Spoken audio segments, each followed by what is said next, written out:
Bradley Metrock, CEO Project Voice. This Week in Voice Daily, a bonus This Week in Voice Daily for Wednesday, July 14th. I always have to look up here because I can never remember what day it is. There's too much stuff going on or something.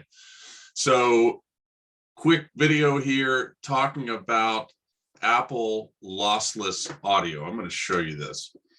So this article is from Tech Radar. It's called New Apple HomePod Update Finally Brings Lossless Audio to the Smart Speaker, but you'll have to wait a little longer to try it. And this article talks about sort of the journey with lossless audio, which is something that Apple's focusing on. And it says something that is almost absolutely unbelievable. Should I upgrade my HomePod now?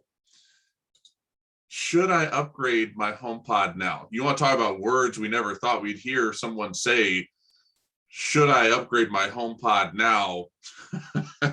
Would be high on the list from 2 years ago. So look, this is actually pretty cool.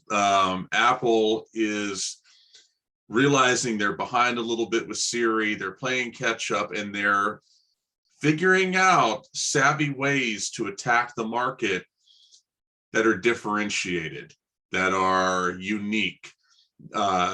Amazon and Google are not well equipped to follow Apple into this deep water of lossless audio. Now, the question is going to be, who cares? If they can get enough people, Apple premium customers, high-end affluent customers, to buy into the concept that lossless and premium audio is important, then hey, all of a sudden they've got a big leg up in this voice technology and AI universe. If people don't care about lossless audio, then they're back at square one. Interesting to show it. I'm going to post the article in the notes. This is just the beginning of hearing about lossless audio. They're just rolling this out now. But Apple's in the game, and that's exciting because we need more competition, not less. For This Week in Voice Daily, thank you for watching. Until next time.